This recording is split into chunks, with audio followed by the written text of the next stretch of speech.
got whooped, flat out whooped. You know, they scratched their Friday guy. The relief guy gets him through 3, and Walker's a good pitcher. He's one of the better pitchers in the league. And, we just didn't do anything. You know, we spot him 3 runs again with Matty. And silver lining in our deal was Mercer probably did a nice job until we walked it back behind the bunt, even though that didn't cost us. We weren't tough outs. You know, just like Goldie hits the ball, finally hits the ball, puts the ball in play, and they ruled it a hit that it might have been an error. And they're the worst fielding team in the league. We've got a left-handed hitting lineup against a sidearm guy. Usually sidearm guys have a little tougher time versus left-handed hitters, but not when they strike out. We didn't punch first. It's hard to do that. Crook continues to not get off to a good start, so we'll have to evaluate whether that's the right thing to do with him. And then we weren't worthy of coming back, so we didn't have much going for us, really. Did you sense just kind of like a lack of energy from your team today? Yeah, I did. I wrote that down. It's funny that you say that. You know, I came from Southern California this morning with the death in our family, and got to go to the funeral, and I missed practice yesterday, and so I arrived, and you know, there wasn't a whole lot to cheer about. You know, that adds to it, but I didn't think we had Friday energy, so good call on your part. Crook didn't have the control issues, but they were just sometimes you leave them out. Well, he walked the guy and hit a guy. Yeah, hit I guess compared to the last couple maybe a little bit of a step forward. I thought he was more under control. They did a nice job. They probably only hit one ball hard, and that was the very first hitter. Hit the ball right up the middle, and he's a good hitter. The other ones were a ground ball through the 4 hole and a rollover slider through the 5-6 hole, but they still did it, you know. And so, bottom line is they gave up 4 runs, so that's expensive. When you say evaluate, are you talking about maybe going to the bullpen with him? Possibly, you know. We can't continue to, you know, I haven't given up on Matt Crook. It sounds like I'm giving up on Matt Crook, but I haven't. But he's got to get off to a better start. You know, it's not as easy as it sounds to come back after you get a deficit like that, and we didn't do it tonight. The later it gets in the season, do you find it harder to motivate the offense to get something going? It shouldn't be. You know, I think they know what the process of success. When they can be good. They were good against the Beavers in 1 inning, and that was a spectacular inning where a lot of guys hit the ball in the middle of the field and so forth. And then they made a pitching change, and we didn't get anything after the 2nd inning. We hit the ball hard in the last part of the UCLA game on Sunday. So when they're doing what they're trained to do and what they do in practice, they can be a formidable offense. Tonight wasn't one of those nights. Unfortunately, we've seen that too many times this year. We gave away too much from the mound, too. We have a non-competitive pick that gets thrown away, and the first baseman doesn't block it. You know, just stuff like that we're just giving too many things away.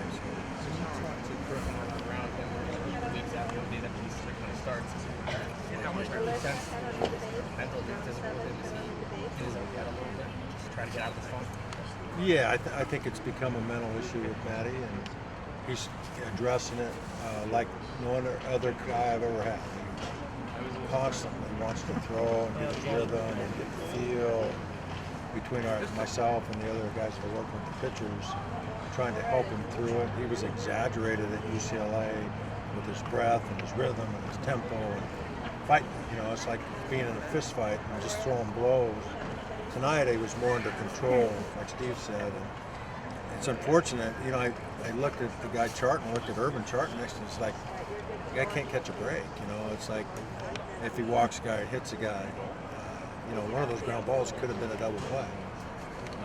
But, you know, I think you earn those kind of things, and if you establish a tempo, then maybe some of those balls go at somebody and it's a double play ball or what have you. I just feel sorry for him because, again, he's trying to work through it like nobody I've ever seen before. He'll get it. One of these days he's going to be a tremendous pitcher. He's going to pitch in the big leagues. And we'd like him to do that here. So would he. He just feels. I just know he feels like it's not about himself. It's letting the team win. It's all about the team. You mentioned some of those flashes on offense that you see, especially against Oregon State. Obviously, consistency is a key to success. So how do you make sure that you can have consistency and build on that on offense? Well, it's discipline on their part. They have to police themselves, and we continually talk about it. We watch batting practice, and if guys are getting away from that, hitting lazy fly balls or hooking the ball, we ask them to stop. And if they're not doing that, and they continue to do the same thing, we call that aerobic batting practice. That's just swinging. That's like working hard. We'd rather work smart. So take a step out. You need to do that in practice. You need to make adjustments in the ball game. So they're trained to do that, but they have the will to win. And just like Matt's not trying to hit a guy, walk a guy, are they trying too hard, or is it just happening? If you're not hitting, it's contagious, and when you are hitting, it's contagious. And we didn't have much going tonight there on the contagious side. And then you talk about energy. It's hard to have a whole lot of energy en route when you have one hit going into the ninth inning. You working on stretching Mercer out lately, or you just roll him out there until he was got hit? He's a guy that hasn't proven that he can go more than once a weekend, and so we held him and Carranza back from Johnny Allstaff against the Beavers on Wednesday, knowing that Matt was going to be Mercer was going to be our first long guy. 85 pitches, that's why I got him out. I left him in there to fill the bunt because he's a great athlete. And he was tired, I thought.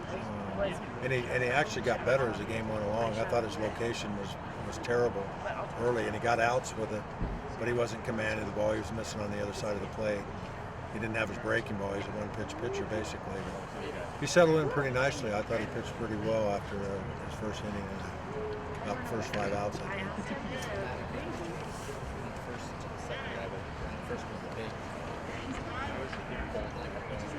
Different in the second, we got a chance to catch the Reds on the cover. Well, he got 3 outs, and then I don't remember exactly. I think he went 3 and 2, and gave up a hit, and then missed badly. I think he walked the second guy, if my memories right. I just didn't like, again, it looked like he might have been in the third inning. He might have been creating his own problems again. So.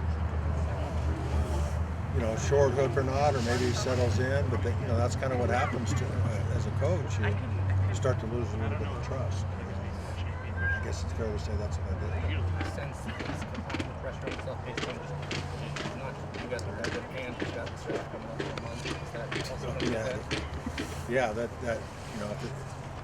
people talk about pressure or a monkey on your back. He's got a gorilla on his back right now. He's got his own mind and a lot of voices and a lot of fixes. And, he's got some pressure. I would say his number one priority is the team. That's what matters. Secondly, he's down on himself and trying to guard himself. And I think the draft part of it is a big part of it. Although he's got an extra bargaining year because of the red shirt here.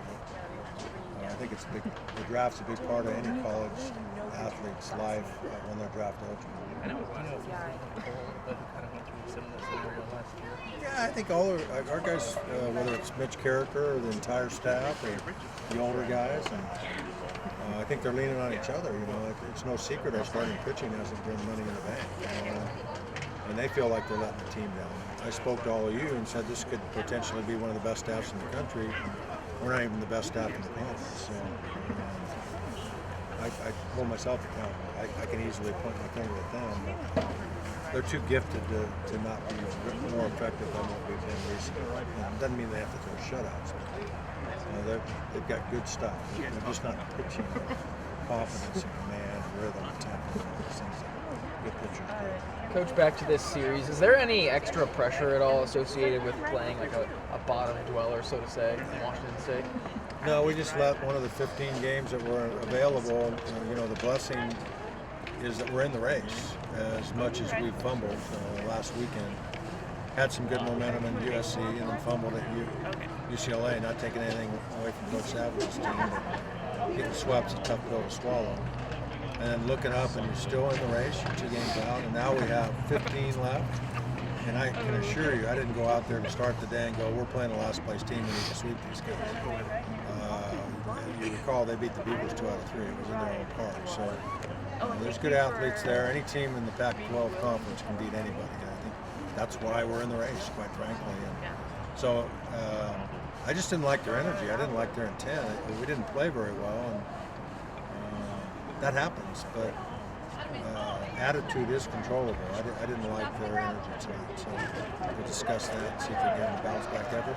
Should be a full house tomorrow. Good day and spring football, and some special guests are coming by. From what I understand, we had the president of the University of Oregon here today, and we didn't impress him, so maybe we can impress Mr. Knight when he comes back.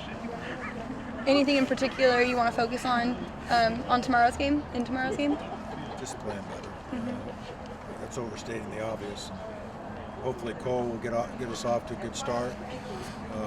Hopefully he got past his first inning hiccups or whatever you want to call them. And, maybe he can get the baton going to where we establish a tempo to give our guys a chance, like we did against the Beavers with Cole Stringer the other night. We got a 0 and we were able to punch first, as we say. It's not a fist fight, but to strike first, I guess would be a better way to say that.